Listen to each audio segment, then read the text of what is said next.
Antes de leer vamos a orar y vamos a encomendar a Dios este momento tan especial para que Él pueda darnos su palabra, edificarnos y que esta mañana seamos bendecidos a través de ella. Cierre sus ojos y oremos al Señor. Digámosle: buen Padre y Dios que estás en el cielo, te damos gracias esta mañana, Señor, por permitirnos estar reunidos y venir a este lugar a darte glorias, alabanza, honor a ti, soberano Dios, a ti, amado Jesús, que moriste en la cruz por cada uno de nosotros, a los cuales hemos creído en tu nombre, Señor. Gracias, oh Dios, por todas tus maravillas y misericordias. Gracias por las fuerzas. Gracias, oh Dios, por la vida misma que nos das. Hoy te pedimos, Señor, que a través de tu palabra te glorifiques en nuestra vida, Señor, hablándonos, corrigiéndonos, enseñándonos, oh Dios, tus propósitos, tus planes para nuestra vida, amado Dios. Bendice en el nombre de Jesús a cada uno de mis hermanos y hermanas, a los amigos y amigas que están acá presentes. Ayúdales en toda situación. Al que está enfermo, sánale. Al que está débil, fortalécele, Señor. Ayúdanos, Señor, que tu auxilio sea este día propio a nuestra vida. En el nombre de Jesús de Nazaret, que toda obra de Satanás sea deshecha, Señor, y que tu Espíritu Santo, Señor, se glorifique en cada uno de nosotros. Gracias te damos en el nombre que es sobre todo nombre, en el nombre de Jesús. Gracias, Señor. Amén. Gloria a Dios. Leemos la escritura, amados hermanos. Capítulo 17.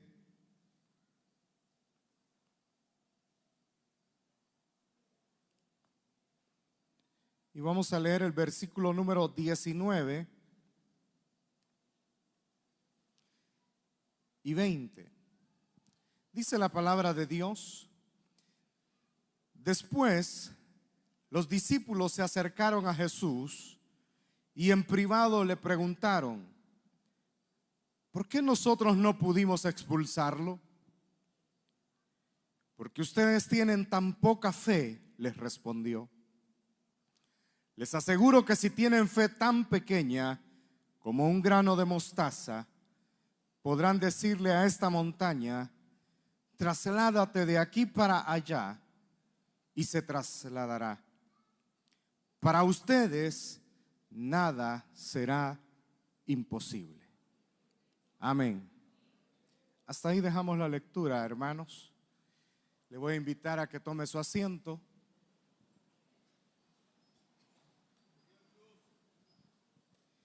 Le voy a invitar a que salude al hermano o a la hermana que tiene a la par. Dígale: bienvenido, bienvenida esta mañana. Qué alegría verle. Qué bueno es el Señor.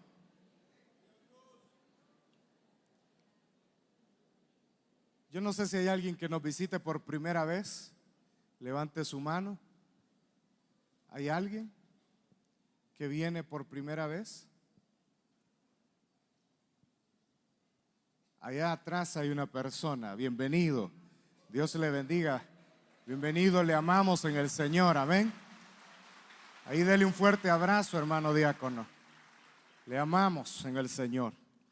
Hermanos, esta mañana quiero compartir con ustedes la enseñanza que se nos muestra precisamente en este pasaje de la Escritura, donde podemos nosotros ver que estaba aconteciendo precisamente el hecho de que había un joven que estaba poseído por un demonio. Y este pasaje es paralelo en Marcos, en Lucas, donde se nos muestra en cada uno de los evangelios cómo es que se daba esta situación, cómo es que acontecía. Y dado la situación de ese joven, dado de que estaba sufriendo, su familia, por consiguiente, también sufría. Pero el texto bíblico nos muestra que su padre estaba muy afectado, diríamos en nuestras propias palabras que ya no soportaba la situación, porque Lucas nos menciona de que desde muy niño se daba el hecho de que cuando el demonio entraba al niño, trataba de matarlo, aparte de que lo enmudecía, lo ensordecía, dice la escritura, trataba de matarlo.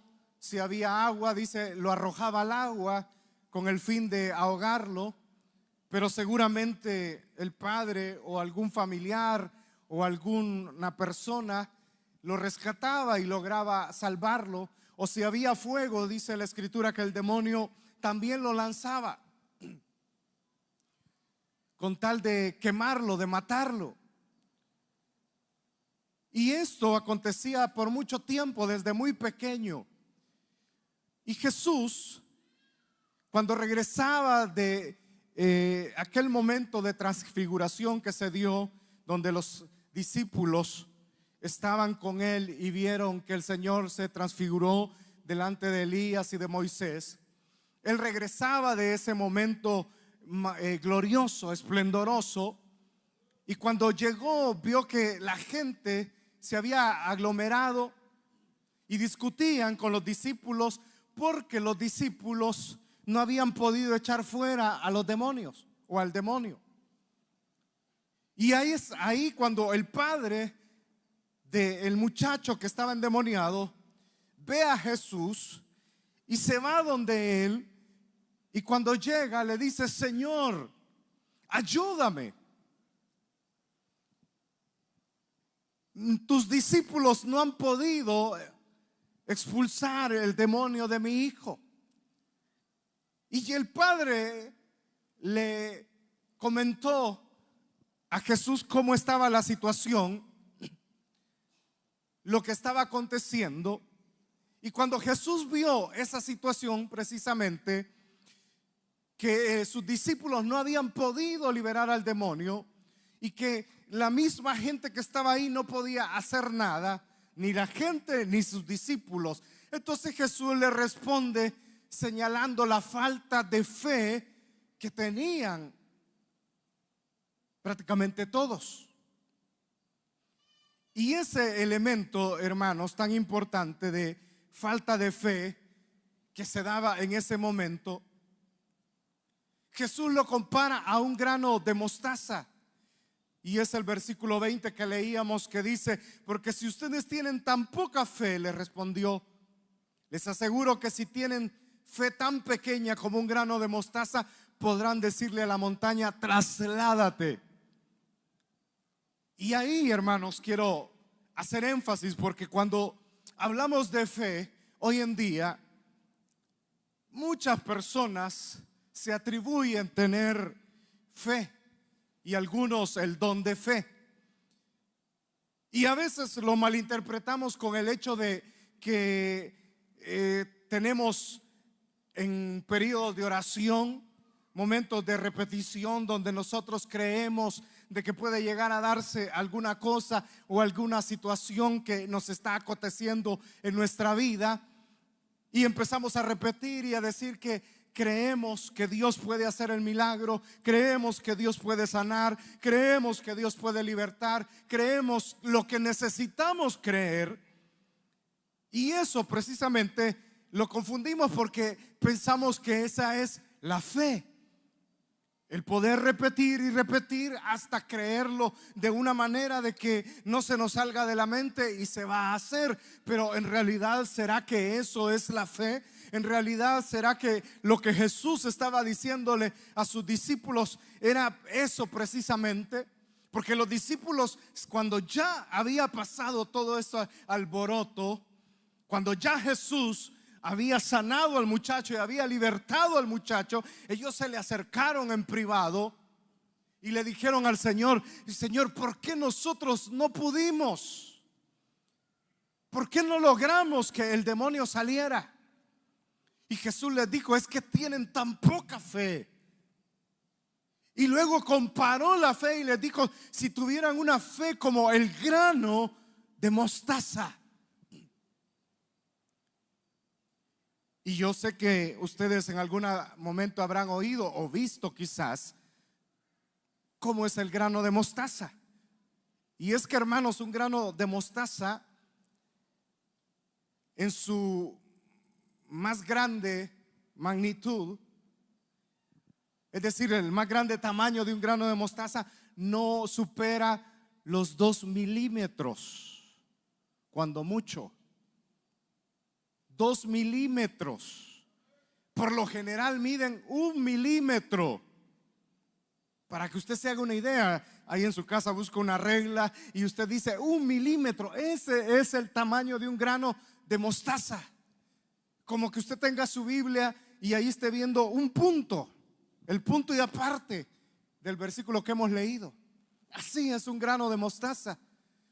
Pero note lo que está diciendo Jesús, que si tuviesen fe como un grano de mostaza, le podrían decir al monte: muévete, y el monte se movería. Y esto tiene implicaciones profundas, porque a veces nosotros creemos que la fe es una medida, es decir, es el tamaño que nosotros podemos tener. Pero oiga lo que Jesús dice: el grano, como si tuviésemos fe como un grano de mostaza, entonces dice, podemos hacer cosas increíbles. Pero si un grano de mostaza tiene el tamaño de 1 milímetro, entonces, ¿por qué, hermanos, a veces en la cotidianidad de nuestra vida tenemos dificultades para creer o dificultades para que se hagan las cosas que necesitamos o que queremos que se hagan? Porque a veces hay muchas situaciones que nosotros vemos que no se dan porque en alguna manera o en algún sentido quizás no tenemos la fe suficiente.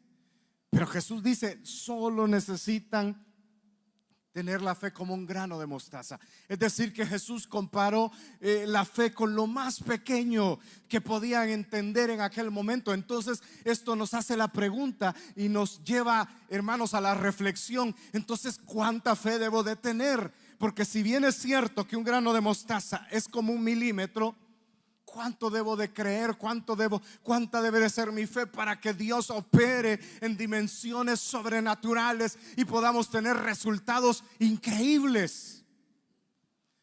¿Cómo debemos de hacer? Pero es que Jesús no estaba hablando precisamente, hermanos, del tamaño. Jesús nos estaba refiriendo al tamaño de fe que una persona debe de tener, y en este caso sus discípulos, sino que Jesús lo que estaba haciendo es refiriéndose a la calidad que debemos de tener de fe. El grano de mostaza tiene una peculiaridad, y es que es tan pequeño, pero que cuando usted lo siembra, el proceso de sembrado es muy sencillo.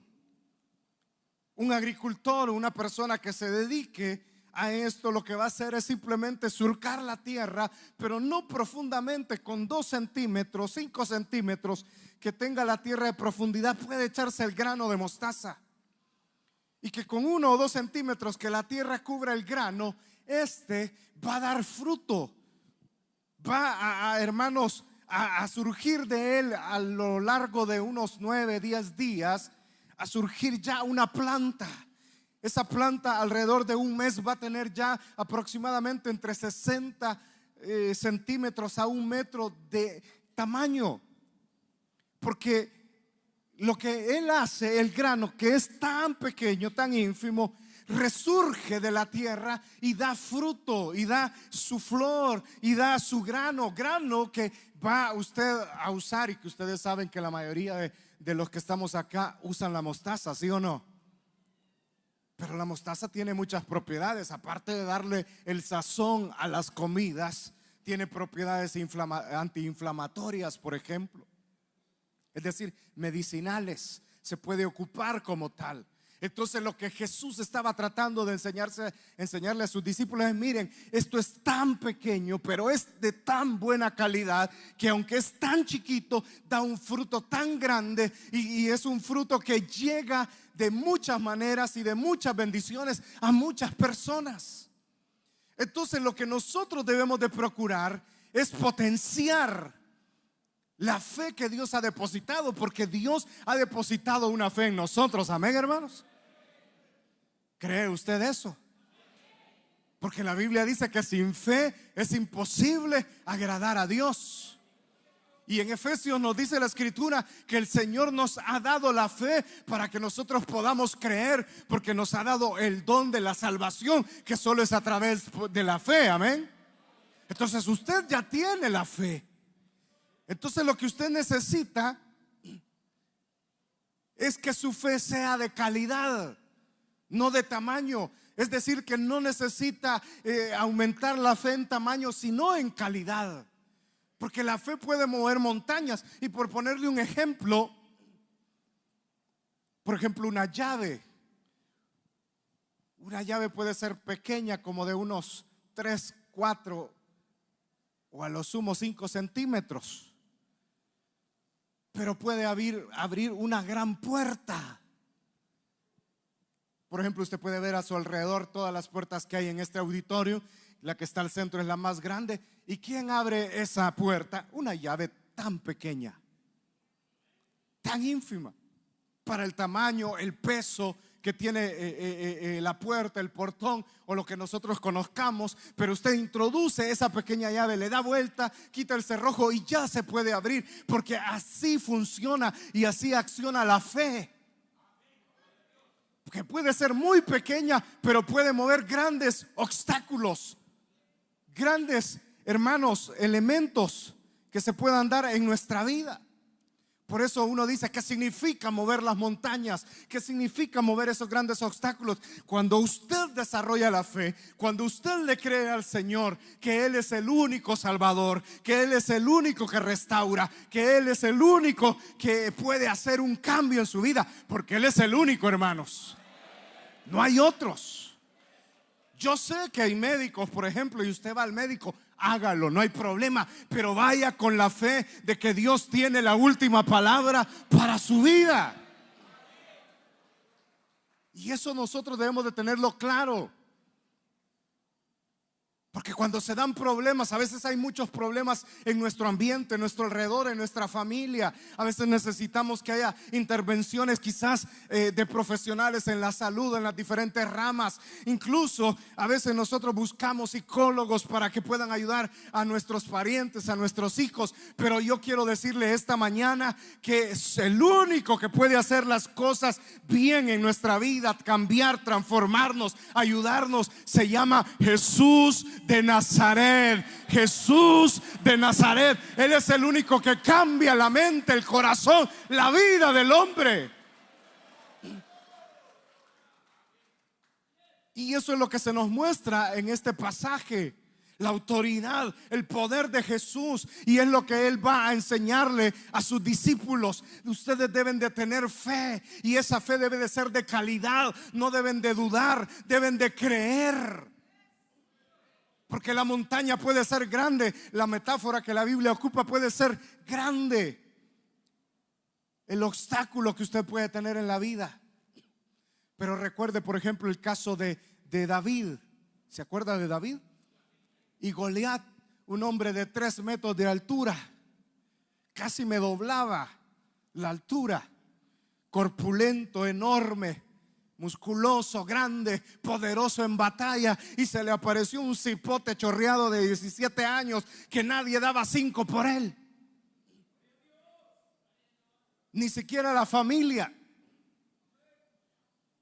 Porque cuando Samuel fue a ungir a David y le dijo a Isaí, el padre de David: preséntame a tus hijos, son 7, sí, ¿verdad? Tráemelos. Y empezó con el primero. ¿Quién fue el primero? El más buen mozo, el más corpulento, el más fuerte, el mejor de los 7 en la apariencia. Aquí está. Este no es, le dijo.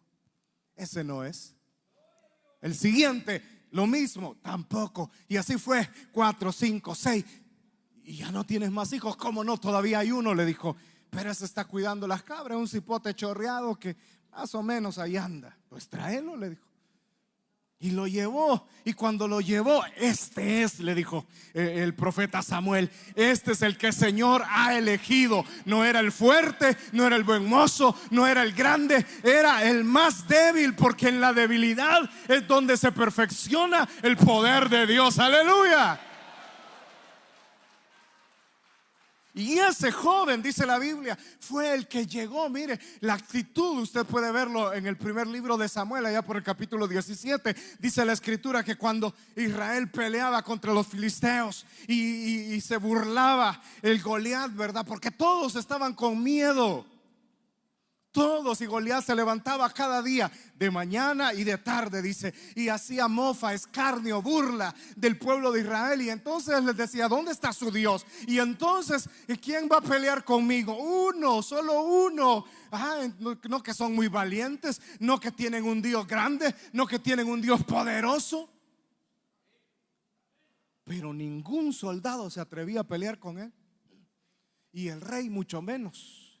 Y entonces iba apareciendo aquel cipote chorreado, ¿verdad?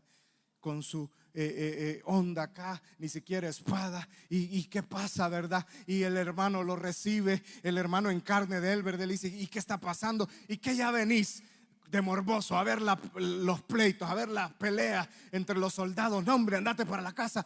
Ve, le dice si yo vengo a dejar la comida que mi papá les mandó, les.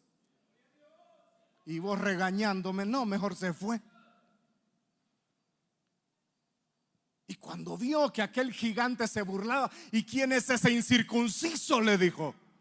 ¿Quién es ese que reta a los ejércitos del Dios de Israel? Mire, si por poco lo coscorronea medio mundo. Pero cuando el rey oyó, lo mandó a llamar y dijo, no, hombre, aunque sea dijo. Y no es porque el rey creyera de que él pudiera hacer algo, pero dijo, bueno, ni modo, y no hay nadie. ¿Quién de ustedes quiere ir a pelear? Y yo, no, pues ni modo, este cipote, mal comido, desnutrido, chorreado, todo. Entonces pónganle mi armadura, hermanos. Y les quedaba el tremenda armadura. No, le dijo, a mí no me queda esto. Así nomás, rey. Y usted sabe la historia, que fue y salió Goliat. Y ustedes, ¿qué caso soy perro?, le dijo, que me mandan a un cipote con palos. Hoy te vas a morir, le dijo. De cierto te digo que yo vengo, tú vienes a mí con espada y jabalina, pero yo vengo en nombre del Señor de los ejércitos, que es más poderoso que cualquiera.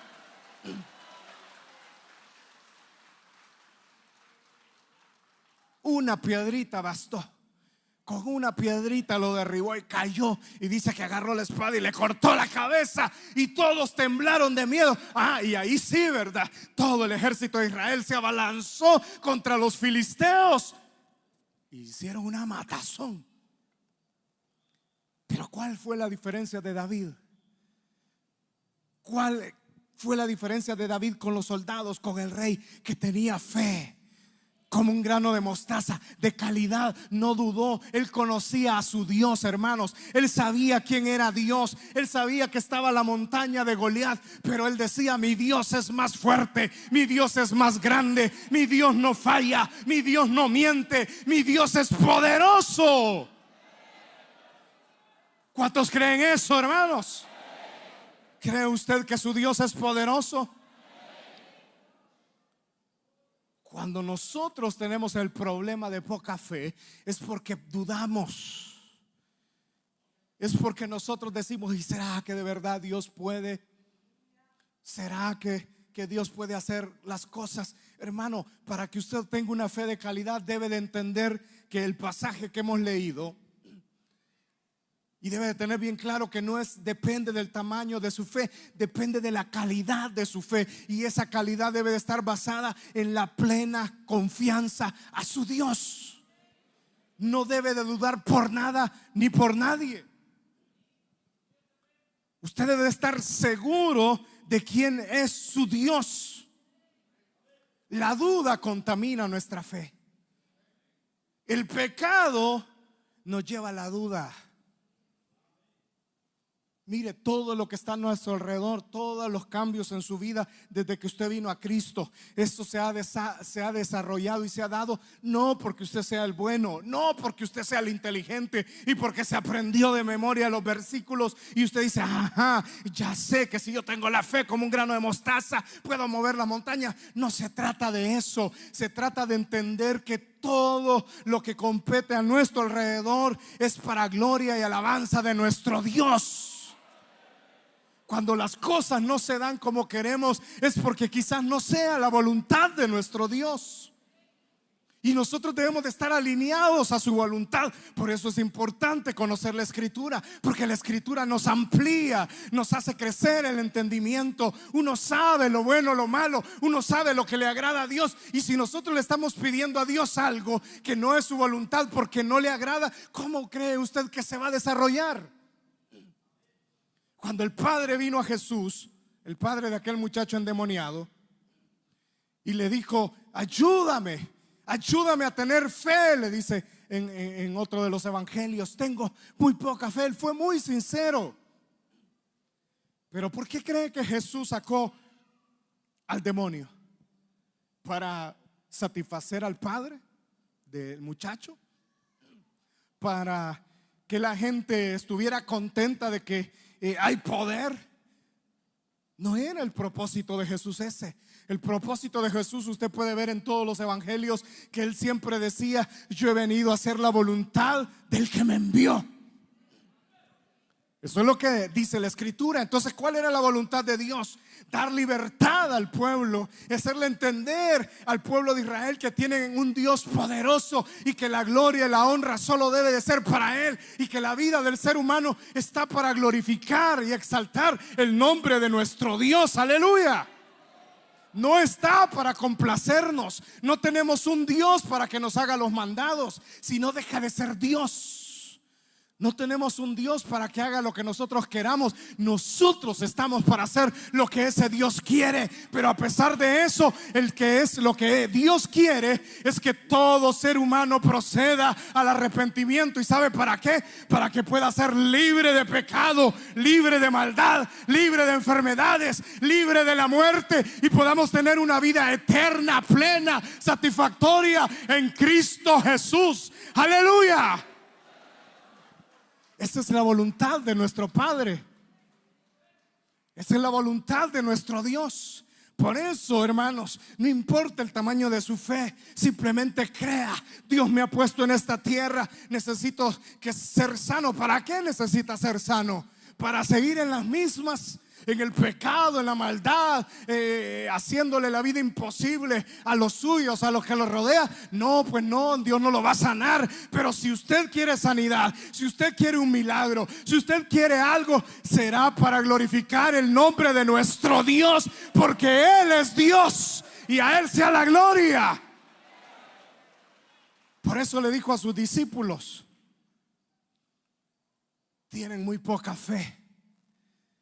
Deben de fortalecerla y deben de llegar a tenerla como un grano de mostaza, no en tamaño, en calidad. En calidad.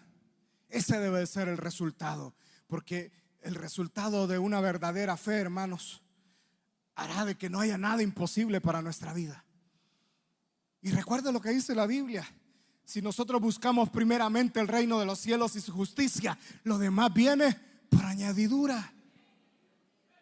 No esté pidiéndole al Señor, Señor, provéeme los frijoles de cada día. El Señor le va a dar los frijoles cada día, porque Él no ha dejado justo desamparado, ni su simiente que mendigue pan. Y debemos de tener esa confianza.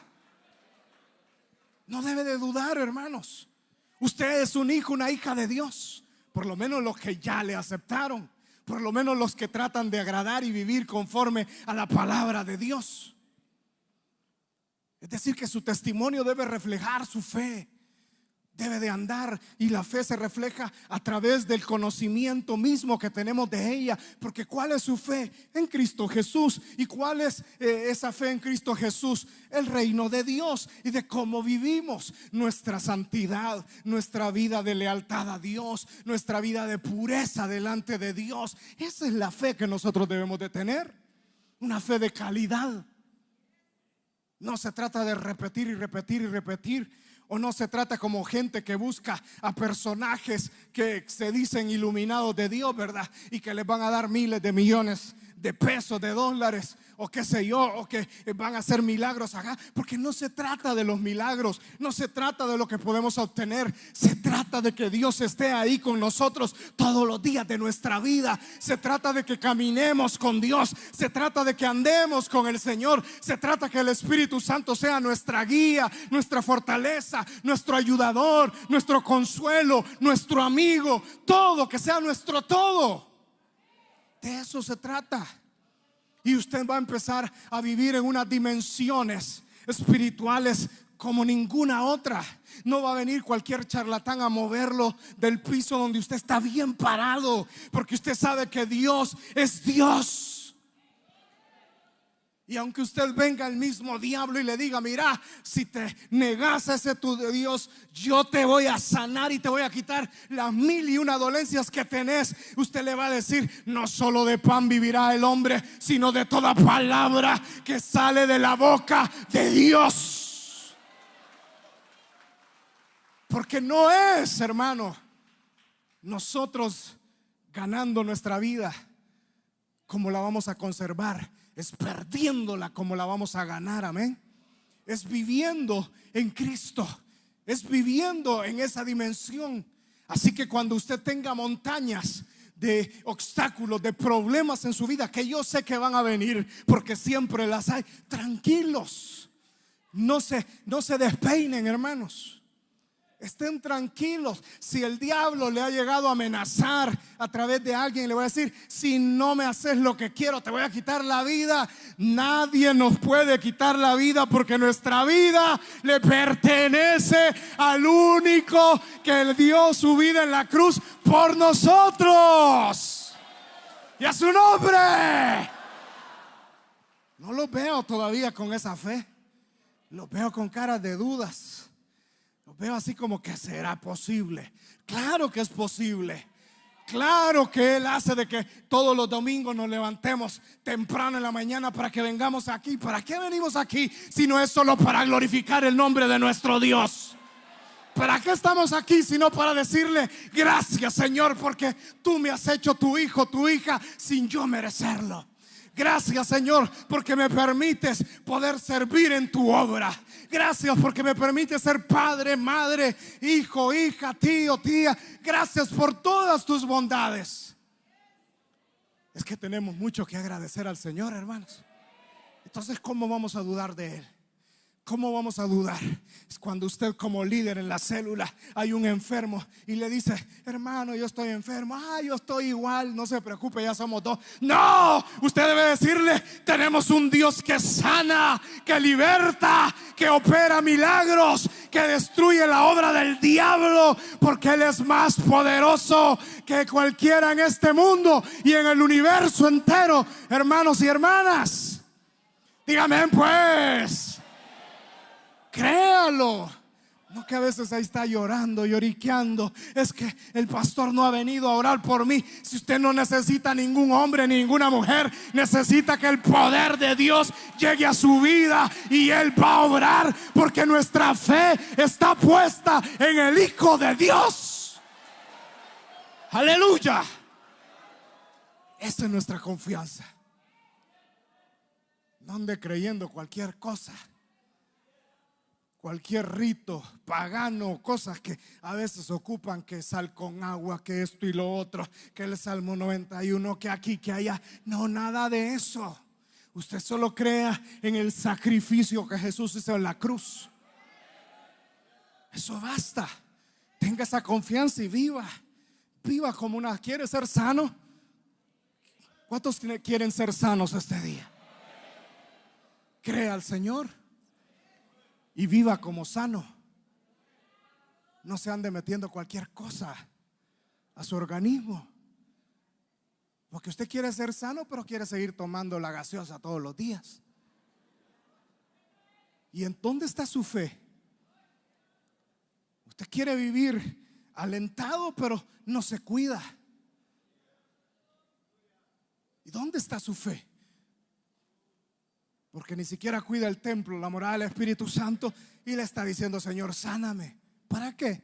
¿Para que te vuelvas a enfermar? No, ese es el chiste. La gracia de Dios está sobre nosotros, ¿sabe? Si usted pide algo, pida en la línea de su Dios, que sea su voluntad. No esté pidiendo cualquier cosa. Señor, provéeme para los estrenos de diciembre, porque necesitamos el pan o el chumpe y que esto y lo otro. No, hermanos. Ya sea que estrenemos o no estrenemos, ahí está el Señor con nosotros. Y eso es lo que necesitamos, que todo el año esté el Señor con nosotros y no solo una época, porque cuando el Señor está con nosotros, ¿quién contra nosotros? ¡Aleluya! Y a su nombre, y a su nombre. ¿Cree que Dios puede obrar esta mañana? ¿Cree que Él hace cambios en su vida? ¿Cree que Él puede cambiar al mundo? Entonces vaya y anuncie las verdades de aquel que lo llamó a este santo y precioso evangelio del cual somos parte. Porque si tenemos fe como un grano de mostaza, haremos maravillas. Oiga bien, haremos maravillas en el nombre de Jesús de Nazaret. Cierra sus ojos, vamos a orar esta mañana. Padre, gracias. Gracias, Señor, porque en tu misericordia nos has salvado, nos has redimido, nos has dado nueva vida, Señor. Quiero hacer un llamado a aquellas personas que se quieran entregar a Cristo por primera vez. Ahí donde usted se encuentra, ahí donde usted está, por primera vez usted quiere entregarse al Señor, venga aquí al frente, queremos orar por usted. No importa su condición, no importa lo que esté atravesando. Si alguien se quiere redimir delante de Dios, solo levante su mano ahí donde usted está. Queremos orar por usted.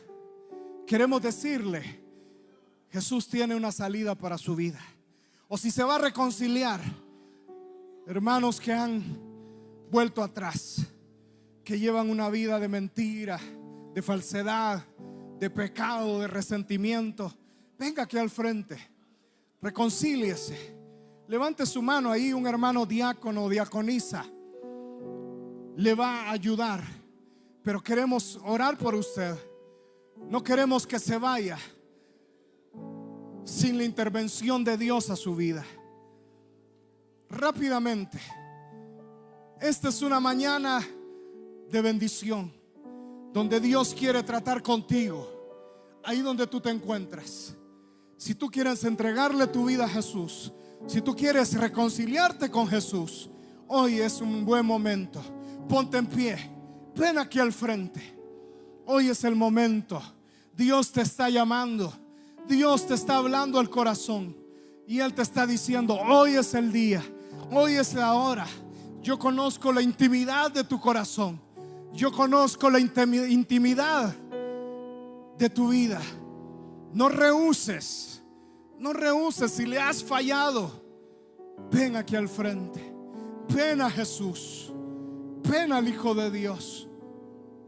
Habrá alguien que le entrega su vida a Cristo o se reconcilia.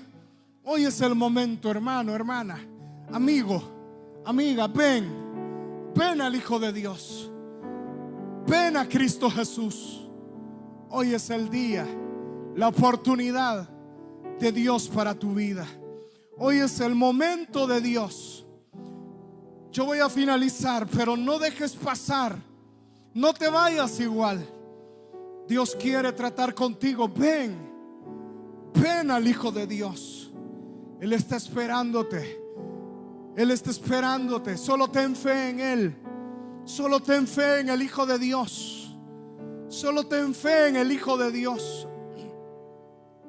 Porque el Hijo de Dios ha venido a dar vida, y a dar vida en abundancia.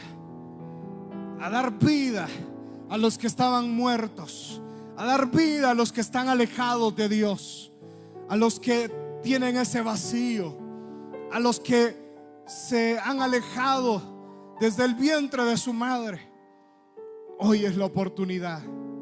Hoy es el día donde Dios tiene algo para ti. Hoy es el día. Ven, pasa. Hago el último llamado, pero Dios te está hablando. No resistas. No resistas. Ven a Cristo Jesús. Ven al Hijo de Dios. Ven aquí al frente. Dios tiene algo preparado para tu vida. Alguien que quiera levantar su mano y decirle al Señor: perdóname. Perdóname, Jesús. Quiero pedirte perdón. Quiero decirte que me arrepiento. ¿Habrá alguien que le dice al Señor: yo me rindo a ti? Si no, vamos a orar. Pero recuerda que Dios siempre tiene oportunidades para tu vida. Dios siempre tiene una oportunidad para ti. Así que si tú quieres, hoy puedes entregarle tu vida al Hijo de Dios. Antes de finalizar, yo quiero orar por todos aquellos que están padeciendo de alguna enfermedad, de algún problema, de alguna montaña, ese obstáculo grande que hay en tu vida. Si tú quieres, puedes ponerte en pie. Vamos a orar para que Dios te sane. Recuerda que no depende de la cantidad, sino de la calidad de fe que tengamos. Si tú necesitas un milagro de Dios, si tú has estado orando por algo, si tú has estado diciéndole al Señor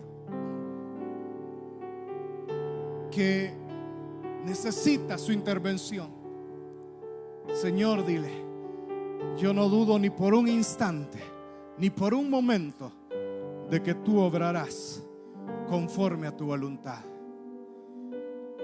Padre que estás en el cielo, en esta mañana, Señor, quiero orar por cada una de las vidas de mis hermanos y hermanas que están puestos en pie, que están pidiendo, Señor, para que tú obres de manera sobrenatural, para que tú intervengas en sus vidas, para que tú sanes a los enfermos, para que tú hagas un milagro, Señor. Amado Señor, en esta mañana oro por ellos. En el nombre de Jesús de Nazaret, sea hecho conforme a tu voluntad, sea hecho conforme a tus propósitos. Sana, liberta, reprende todo cáncer, toda enfermedad de hígado, de estómago, de pulmones, de artritis, de cabeza. En el nombre de Jesús, Señor, toda necesidad sea en esta mañana hecho conforme a tu voluntad. Que de Dios podamos recibir el milagro que necesitamos. Te lo pedimos, Señor, conforme a tus propósitos. Iglesia, levanta tus manos y recibe delante de Dios y dile: Señor, yo no dudo ni por un instante. Yo creo, porque tú nos has redimido y nos has llamado para ser libres de pecado, libres de enfermedades, libres de ataduras. En el nombre de Jesús te lo pedimos. En el nombre de Jesús te damos las gracias. A ti, Señor.